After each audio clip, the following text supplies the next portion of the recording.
We're very pleased to welcome Professor Elaine Toms from the University of Sheffield and Dr. David Maxwell from the University of Delft. I really, having Elaine to open up the session is a great pleasure to me. We were colleagues at the Information School in the University of Sheffield, and then Elaine elevated herself further up the hill to go and work for the management school. And it's so high up that very few people have the energy to get up there, so she's very uninterrupted. But I'm delighted, Elaine, to have you chairing. It's probably the most intriguing paper I've ever seen at a conference for a title. So if nothing else, to the participants, we'll go away today knowing what a cognitive prosthesis is. And with that, Elaine, I shall go away, and Steve, hand over Elaine to you, please. Elaine, you should all be set to go. Thank you very much for that introduction, Martin.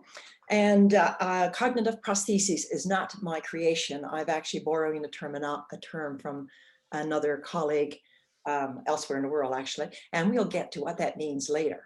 But where I'm coming from, I'm very much an information scientist, and most of my work has been in information interaction. And I always think of search from the point of view of the user. The system is there to support the user. The user is just not another use. The basic assumption that we think of search, I gotta move you guys from the other side of my screen. Basic assumption of information retrieval is a user enters a search query and the system responds with one or more relevant information objects. And that is the premise under which we've always operated for probably, 50 years now. But I think the reality is a little different. If you want to think about the system, it only knows what the user enters into the search box. It knows somewhat selectively about the user's environment. That is, it may know about previous search queries. It may know about documents clicked on, what they've scrolled on, what they've constantly scanned for a longer period of time or a shorter period of time, the personal location. And they may know, depending on how sophisticated the system is, more information about the user from third-party linked data. But in reality, that is not the next little problem. And the problem is much, much larger than we think. I created this quite a few years ago now, and I simply use it to relate the world in which we're trying to operate or we're trying to fix. There are many, many variables in this model, but how much does the search system know about the user? The system does not know all those characteristics of the user, knowledge, experience, etc. Unless you're in a very significant work environment, it may not know what kinds of tasks the user uses or what indeed the type of environment is. Really, the system only knows that little limited space on the right-hand side of the screen. The system doesn't even know what the expected outcome is. The system will provide references, provide items, but it doesn't know for sure whether the user is really looking for a broad-based overview, some significant evidence, some explanation, and so on. And I think this is the crux of our problem right now that we need to be grappling with. How do we expand from that very limited search box, very sophisticated search algorithms, so that we can actually help the user navigate that information space? And I think it's really about helping the user to navigate as opposed to trying to perfect search further, actually much more further than it is right now. Search right now is quite fabulous, I think. It's the other part that we're not really working on very well. And so what I want to do today is concentrate on this space. I'm not going to talk about that broader context, but how do we make the system user experience more efficient, more effective from the user's point of view in terms of the user working within that task environment? We typically represent search in this way, a very structured flow, query to results to object to scan object, keep on trucking or stop. And this is very much what we extract from log files. However, if you really look at what the user is trying to do, there are all of these cognitive functions or cognitive activities that the user is trying to do at the same time. When exposed to the interface, it's going to be very much about recognizing cues. They're trying to chain various bits and pieces together. They may be comparing across documents and objects. They might be trying to verify something. What is very interesting about this, the process, the behavioral part is very much structured by the system today. The user has no control over that.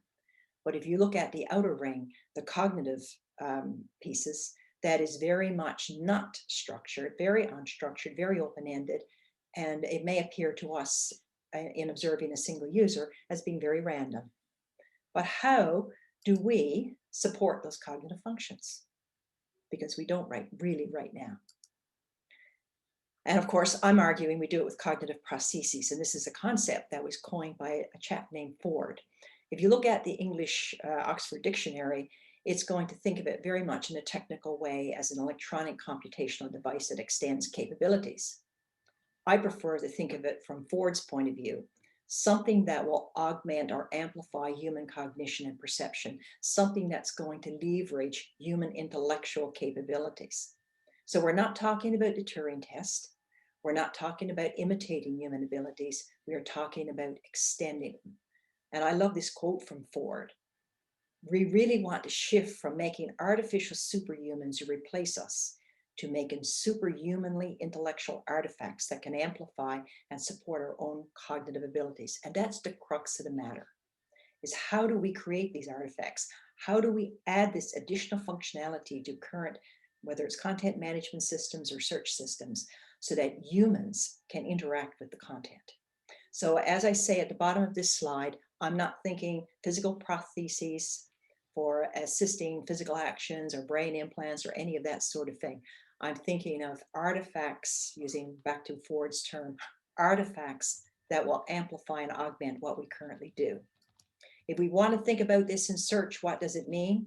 Not forget, but let's put the behavioral actions aside for the short term, and let's think about the cognitive aspect.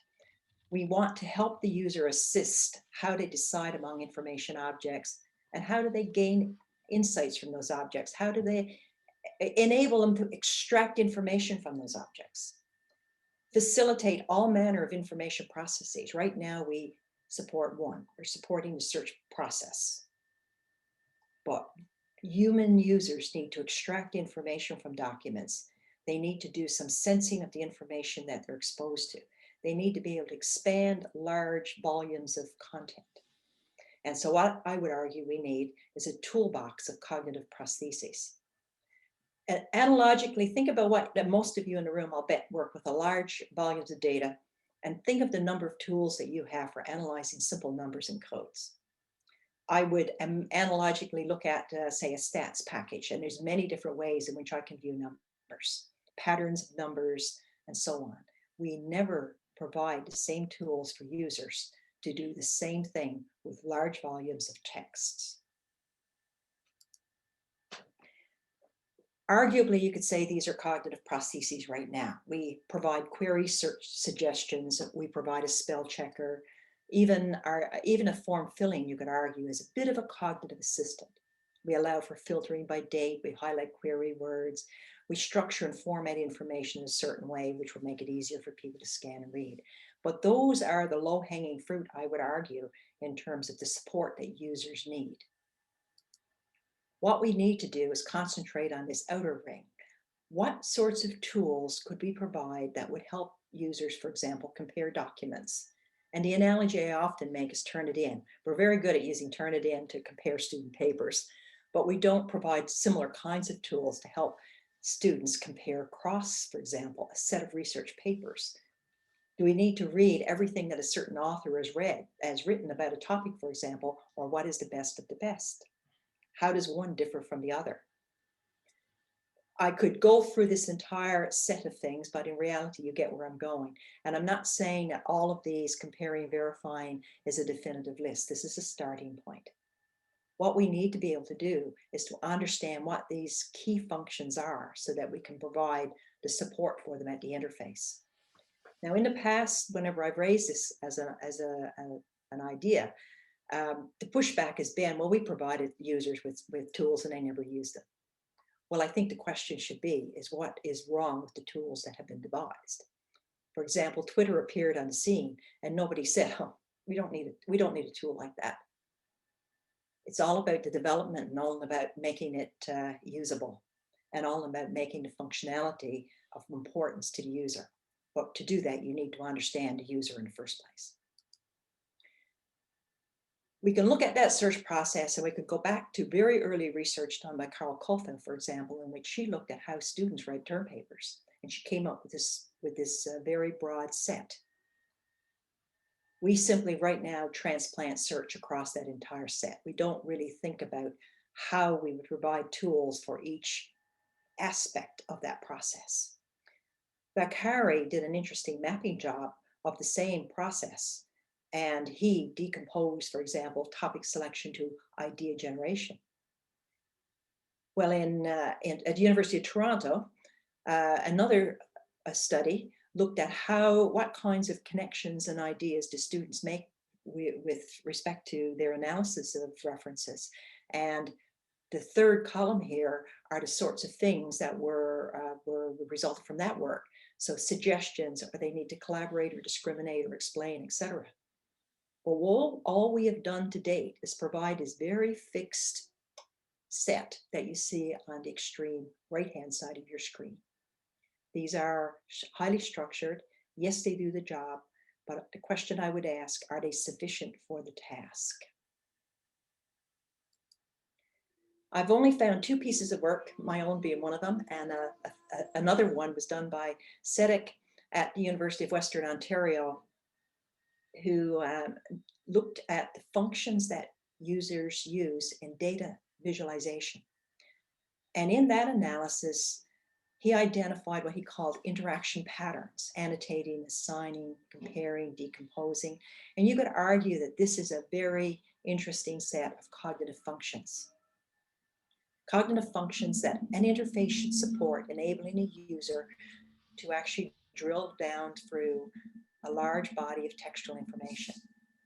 On the extreme right-hand side, the task subtask is based on a study that we did in Canada, where we looked at what environmental scientists do. Literally, what is it that you do?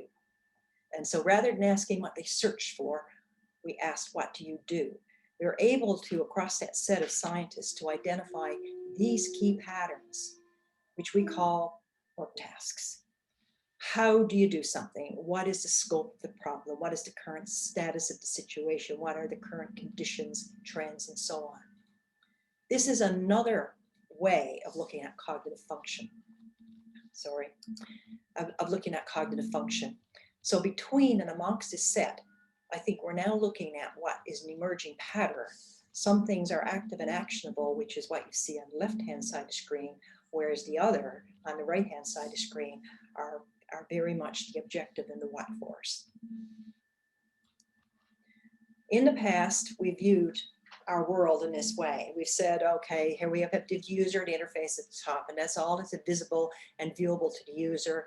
And underneath the water, in this iceberg analogy, is the system, and its mystery, and all of the things it's doing that we don't know anything about.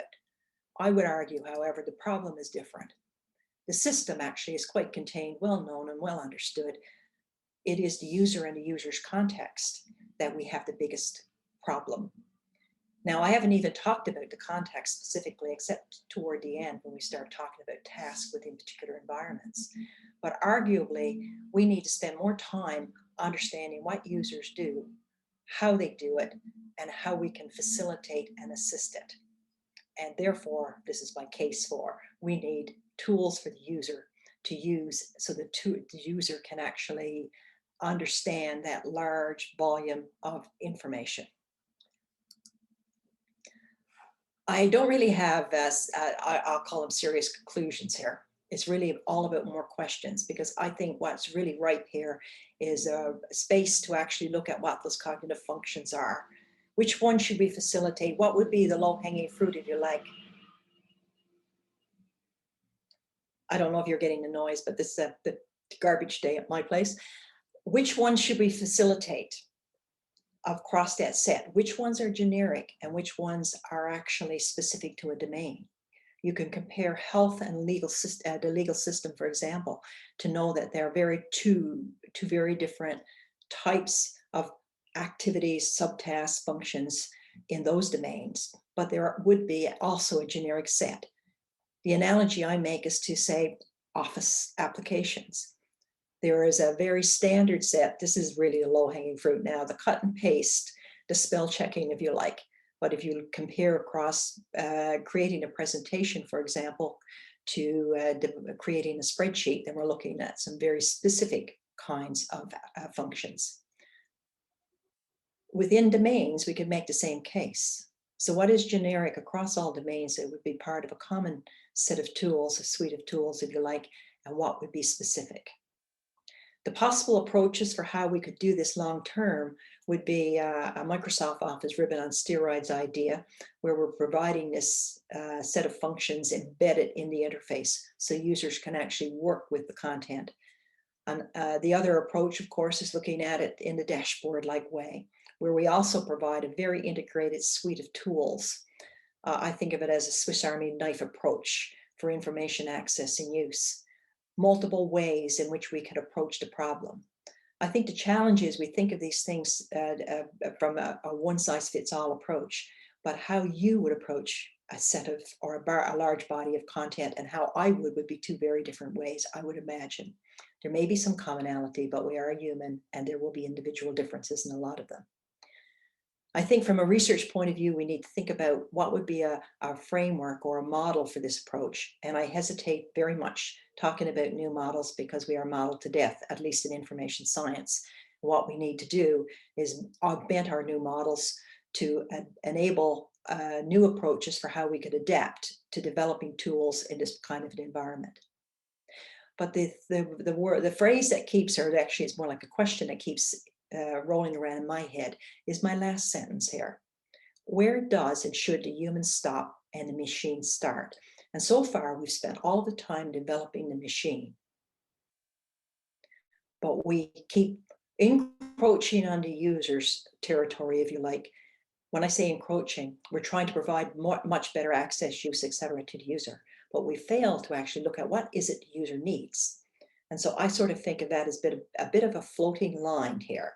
At some point, I need an awful lot of support in my access to information. In other cases, allow me the freedom to explore, but provide me with the tools that will enable that. Now, I'm part of a large network, eight is a large network. It's a Marie Curie International ITN, which we're hoping to be able to answer some of those questions. It's called Dossier. I'm pretty sure you'll hear about it. Well, we were funded a year ago. COVID actually prevented us from actually doing any work. In fact, recruitment was a challenge. The project itself is going to address 15 projects, 15 PhDs in 8 different universities across Europe. 2 of these will be at Sheffield, and I noticed across the list of names of attendees, some of the PhD students we've recruited are actually here today. And you could recruit those for the organization as well. But we're working or focusing in 3 particular domains: the innovation, the patent domain, healthcare, and the legal domain. And within those, we want to improve on the search process, but also improve on user access to content. So there are 3 core themes: the application, methods, and models. And these, as you can see here, are covering quite a range of types of analysis. Some of it is going to be HCI based, some of it is IR based, and some of it is information interaction.